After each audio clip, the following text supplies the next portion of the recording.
오늘 이 시간에는 예수님과의 만남, 부자의 근심이라는 제목으로 하나님 말씀 증거하도록 하겠습니다. 요즘 넷플릭스에서 많은 인기를 끌고 있는 한국 드라마가 있습니다. 송혜교가 주연을 했던 더 글로리라고 하는 드라마입니다.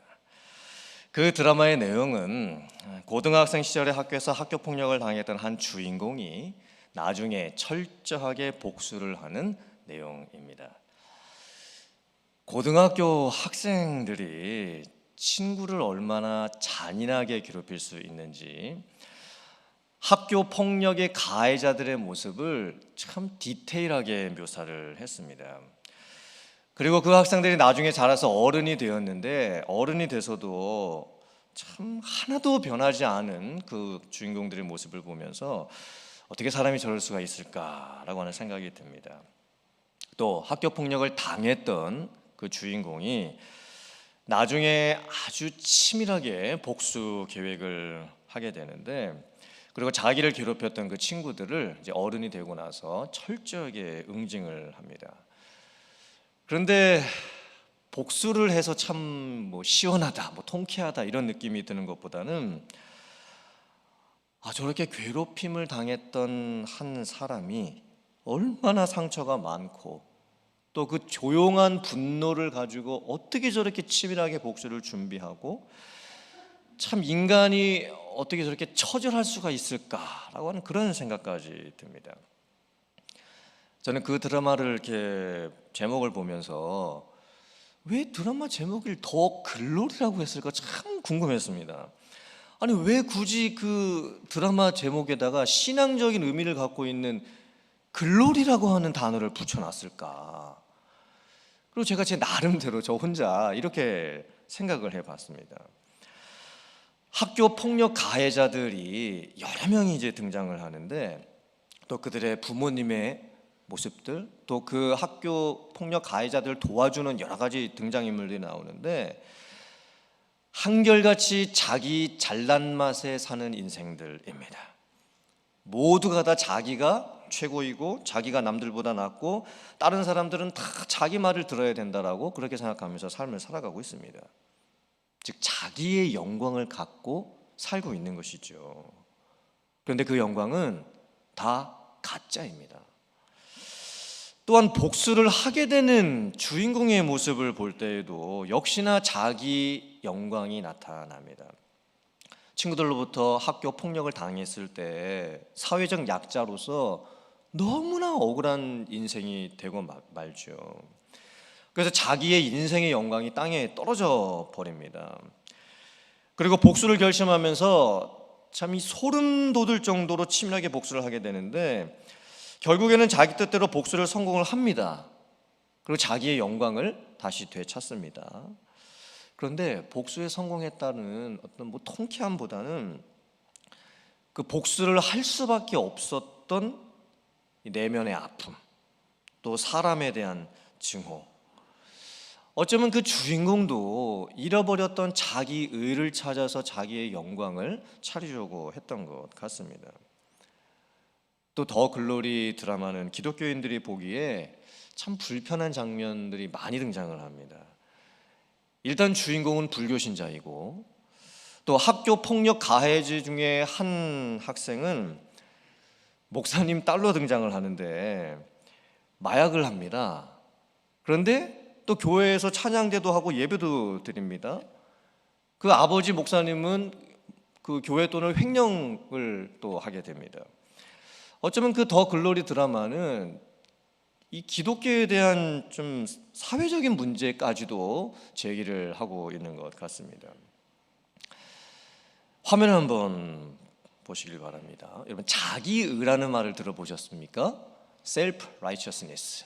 이 자기의가 어떤 뜻이냐면, 자기가 이룬 것 성취이든 자기가 가진 것 소유이든 자기가 행한 것 사는 방식에 지나친 의미를 부여해서 다른 사람들 위에 자기 자신을 높이 올리고 다른 사람을 평가하고 정죄하는 태도를 말합니다.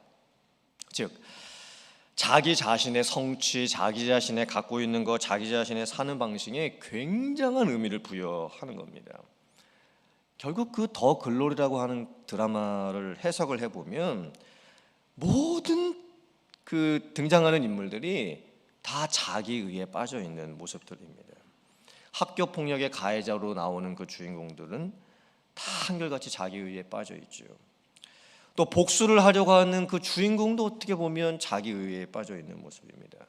그런데 참 놀랍게도 오늘날 현대 우리 시대를 살아가고 있는 우리 모두에게도 다 자기의의 모습이 나타나게 됩니다. 지금도 많은 사람들이 어쩌면 내 모습이 그럴 수도 있고 내 주변에 있는 분들의 모습이 그럴 수도 있고 내가 하는 것이 다 옳다고 생각을 하고 내가 하는 게 다 맞다고 생각을 합니다. 그리고 내가 하는 것에 대해서 지나친 확신을 갖고 있습니다. 그러면 필연적으로 다른 사람들을 평가하고 정죄를 할 수밖에 없습니다. 그러니까 내 눈에 지금 들보 엄청나게 큰 게 있는데 다른 분들에게 있는 그 작은 티를 보면서 다른 사람들을 평가하고 정죄를 하는 겁니다. 사람이 자기 의에 빠져 있을 때 가장 궁극적으로 나타나는 가장 치명적인 문제가 무엇이냐면 구원받아야 될 필요성을 느끼지를 못합니다.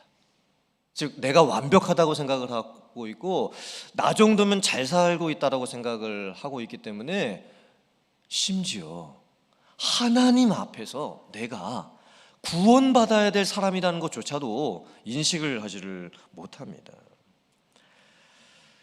어쩌면 저와 여러분들 포함해서 세상을 살아가는 모든 사람들에게 다 자기의가 있지요. 그리고 이 죄의 본성 안에 내 스스로가 의로워질 수 있다라고 하는 그런 유혹들을 참 많이 받으면서 지금 우리들이 살아가고 있습니다. 과연 이 문제를 어떻게 해결할 수가 있을까요? 오늘 성경 말씀에 이제 부자 관원이 한 명 나오고 예수님과 그 부자 관원 사이에 만남이 이루어지게 됩니다. 과연 오늘 이 말씀에는 하나님께서 우리에게 주기 원하시는 어떤 은혜가 담겨져 있을까요? 어떤 회개와 어떤 결단을 하기를 하나님께서 원하고 계실까요? 함께 나누도록 하겠습니다. 첫 번째, 자기의에 빠져 자기의 부족함을 모르는 모습입니다. 오늘 성경 말씀에는 부자이면서 관원이면서 청년 한 명이 나옵니다. 청년은 나이가 어린 그 젊은이라는 뜻보다는 젊은 나이에 출세와 성공을 한 어느 정도 좀 나이가 있는 그런 사람입니다. 이 사람은 법을 잘 지키고 있었습니다. 또 도덕적으로 선한 삶을 살고 있었고 참 착하게 살고 있다라고 하는 그런 평가를 받고 있는 사람입니다.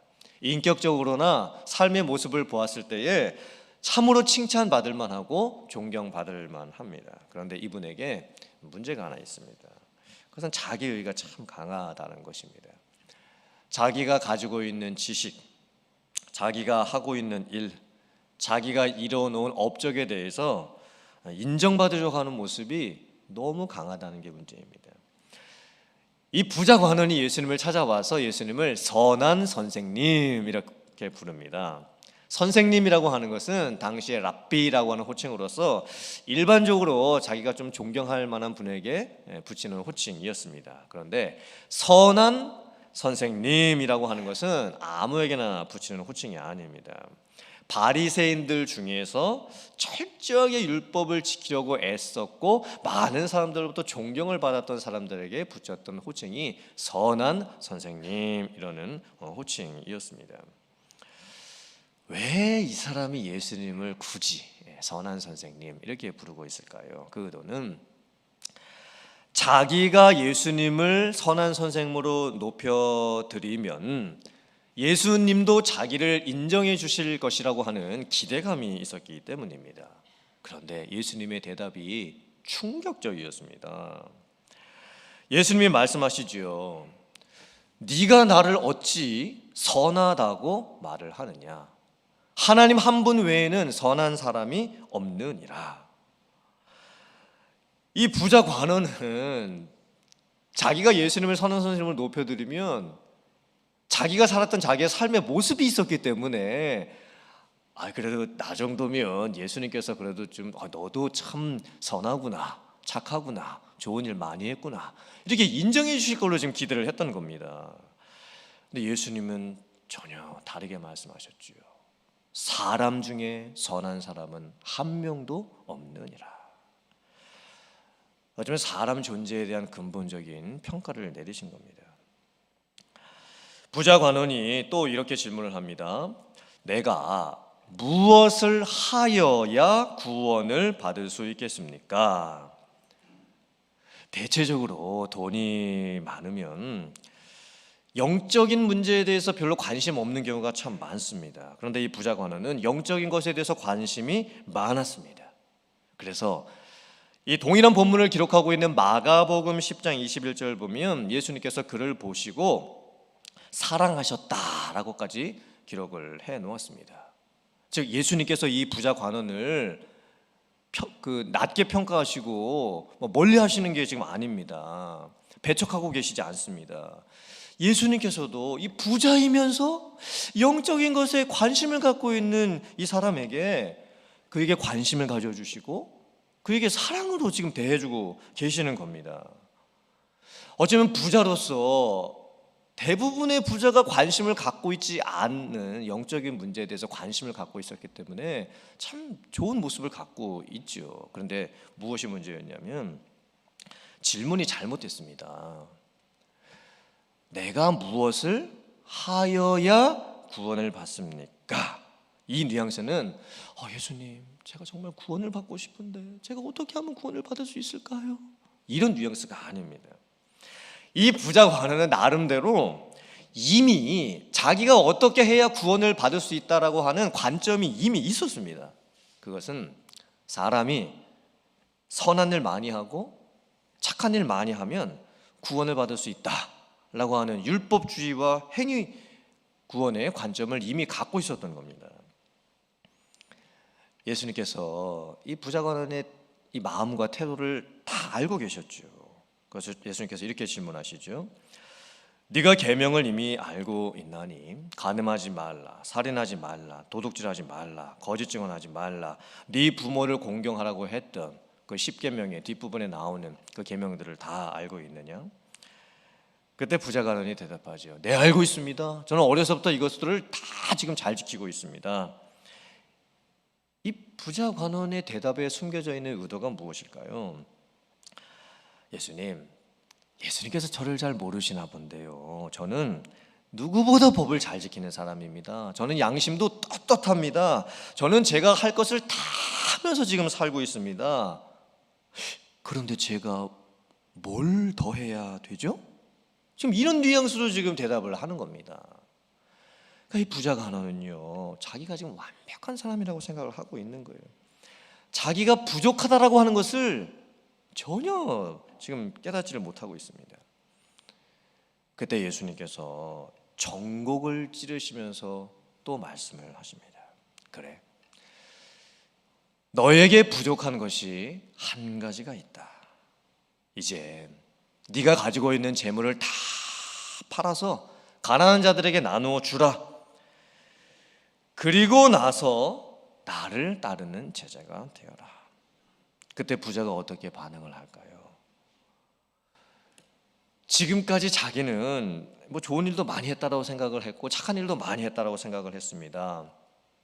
다른 사람들에게 밥도 잘 사줬고 도네이션도 많이 했고 주변에 힘들고 어려운 사람들 찾아가서 도와주는 일도 많았고 아마 주변 사람들로부터 참 저분은 너무 좋은 분이다 라고 평가를 받고 있었을 겁니다.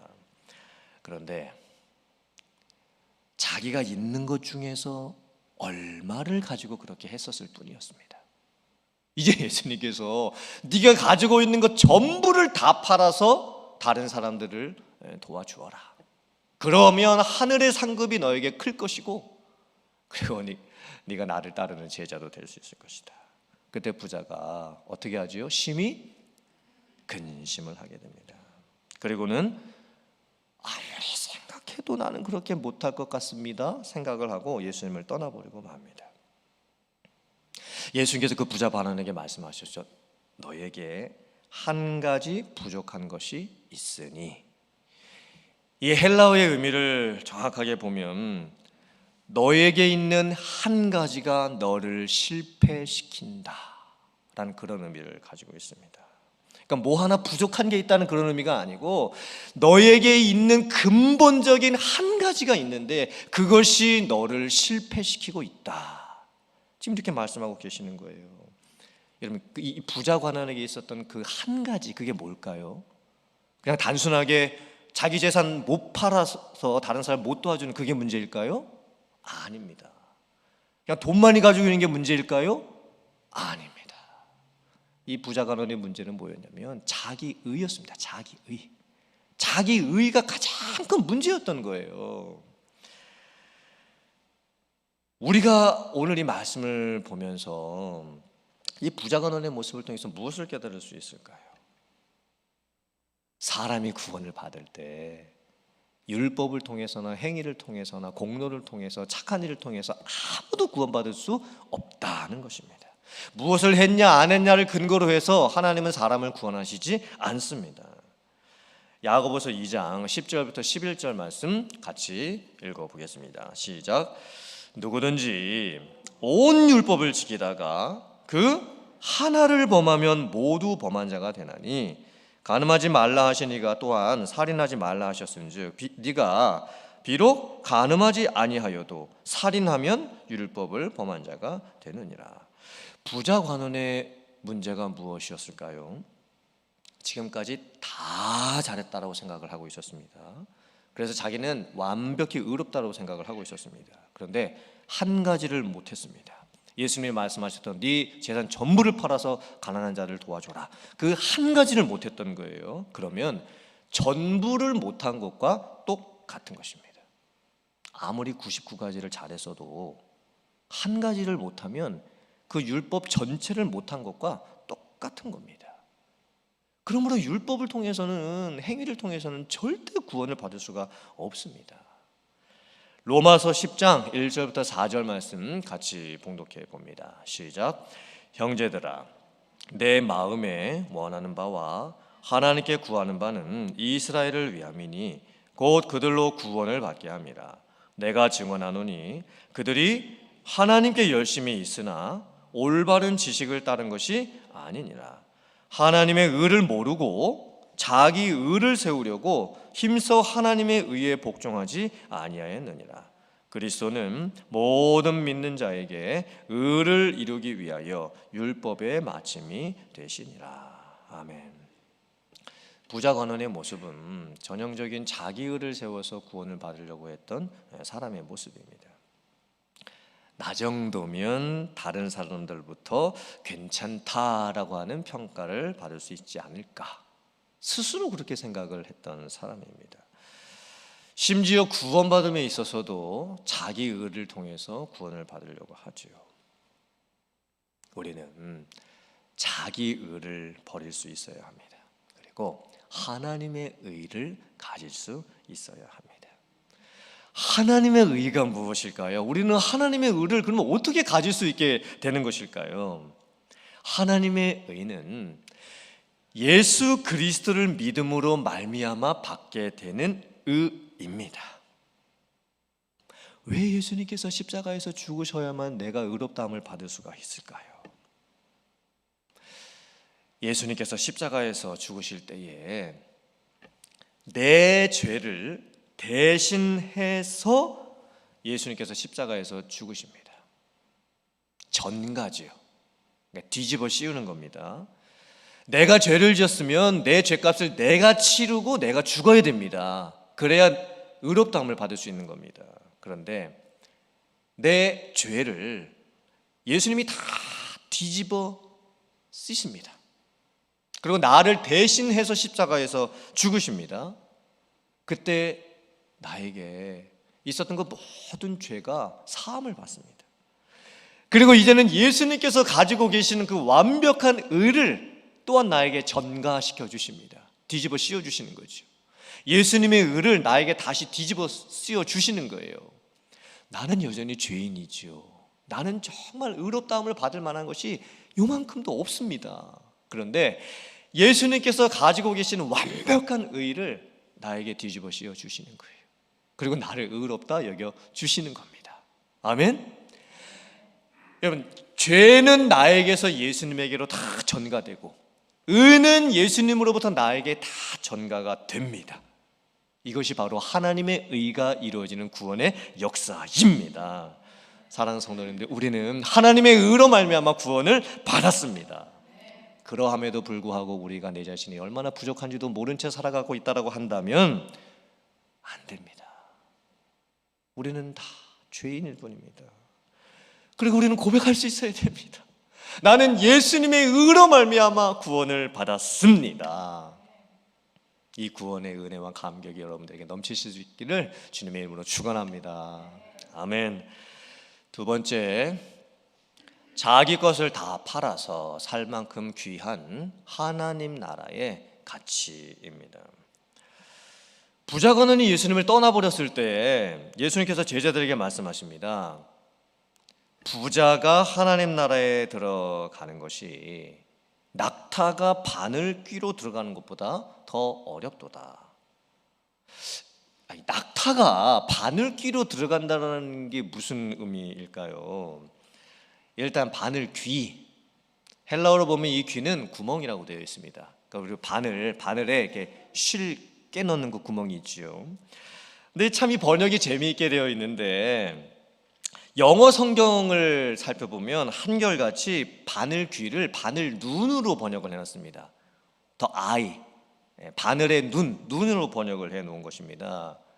왜 그러냐면 서양적 개념에서는 그 바늘에 있는 그 구멍이 실 깨우는 그 구멍이 이게 눈 모양으로 생겼기 때문에 서양에서는 바늘 그 구멍을 눈이라고 합니다. 근데 이제 조선 시대에 이제 대한민국에 복음이 이제 전해지게 되죠. 그리고 선교사님들이 들어와서 이제 성경 번역을 하는데 바늘 눈이라고 번역을 하니까 조선인들이 다 이해를 못했습니다. 왜냐하면 한국 사람들은 바늘 눈이라고 안 하고 뭐라고 하죠? 바늘 귀라고 합니다. 왜냐하면 또 그게 또 귀 모양처럼 이렇게 생겼기 때문입니다. 그래서 오늘 성경에도 바늘 귀라고 해놨습니다. 근데 단순합니다. 그냥 바늘 구멍입니다. 바늘 구멍. 또 낙타가 바늘 구멍에 들어가는 게 어렵다. 이건 또 무슨 의미일까요? 이 해석도 참 여러 가지 해석이 있습니다. 어떤 분은 바늘 귀를 예루살렘 성문 중에 하나인 바늘귀 문이라고 해석을 합니다. 예루살렘 성에 큰 문도 있고 작은 문도 있었는데 작은 문이 보통 밤에 사용이 되는 문이었습니다. 그래서 사람이 허리를 숙이고 겨우 지나갈 수 있는 문입니다. 그러므로 낙타는 지나가기가 더 어렵죠. 하지만 이 해석이 조금 문제가 있는 것은 예수님 당시에 있었던 예루살렘 성에는 바늘귀 문이라고 하는 것이 없습니다. 큰 문, 작은 문 이런 것도 없습니다.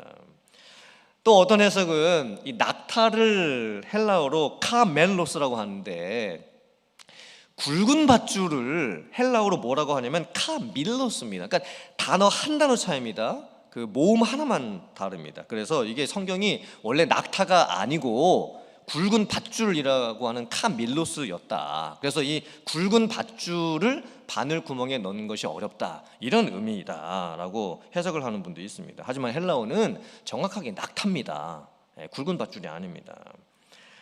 여러분, 이 낙타가 바늘 구멍에 들어가기 어렵다, 이 뜻은 그냥 단순합니다. 과장법입니다. 큰 동물이 작은 구멍에 들어가기 어렵다, 이런 뜻을 가지고 있습니다. 그런데 오늘 말씀에서 이제 더 해석이 좀 어려운 부분이 뭐냐면 부자가 하나님 나라에 들어가는 것은 더 어렵다, 낙타가 바늘구멍에 통과하는 것보다 더 어렵다, 이렇게 지금 하는 말씀입니다.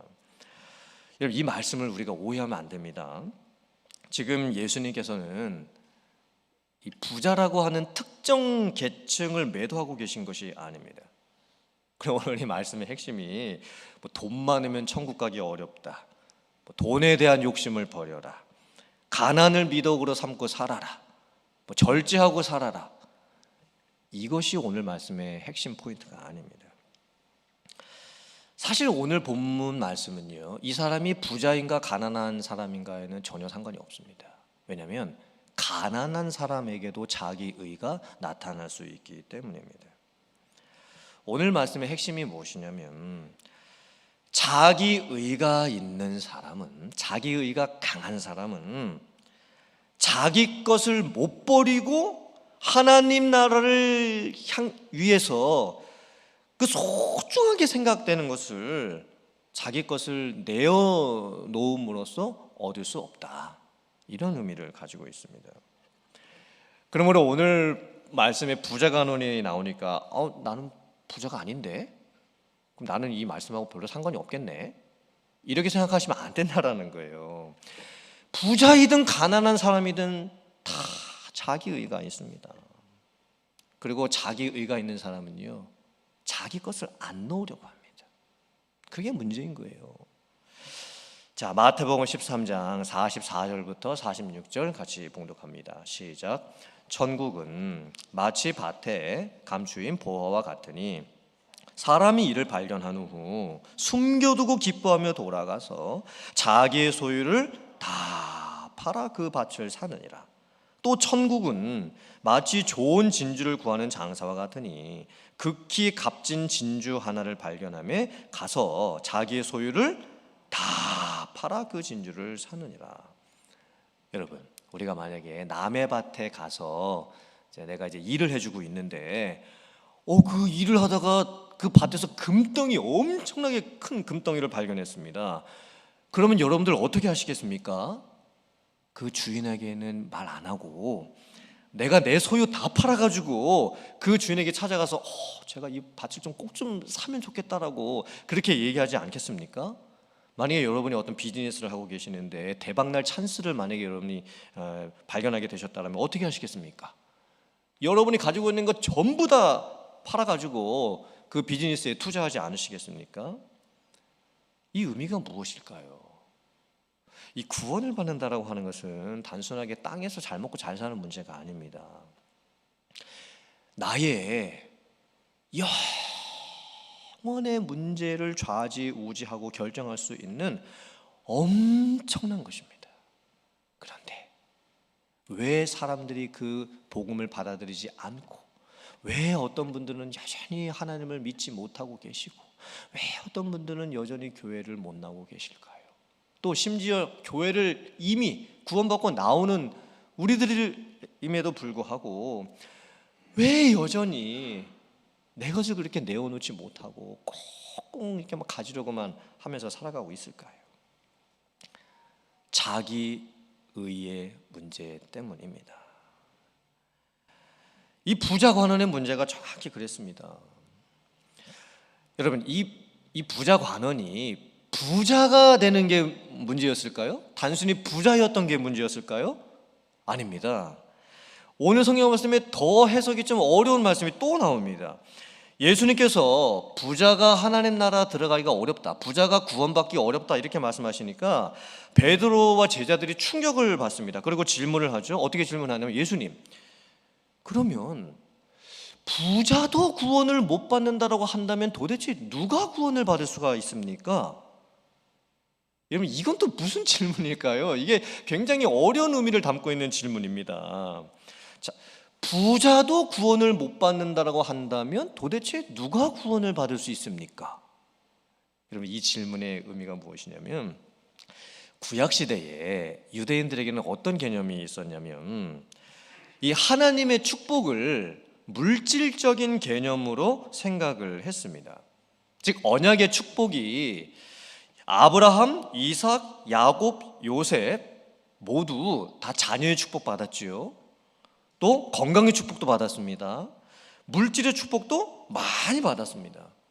그래서 구약시대 유대인들은 어떻게 생각했냐면, 하나님의 축복을 받은 것에 대한 증표로 이 물질을 많이 갖게 되는 것, 이 세상 속에서 형통한 삶을 살아가는 것, 그러면 정말 하나님이 저분에게 은혜를 많이 베푸셨고 저분이 정말 축복을 받았다, 이렇게 생각을 했고, 그러니까 물질을 많이 갖고 있으면 당연히 그 사람은 구원을 받은 사람이라고 이렇게 생각을 하고 있었던 겁니다.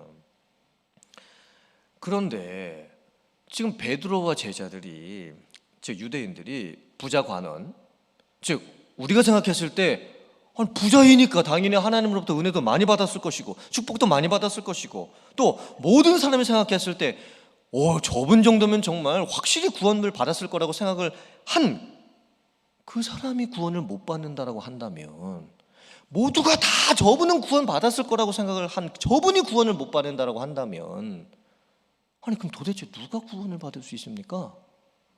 우리들 중에 구원받을 수 있는 사람이 아무도 없을 것 같습니다.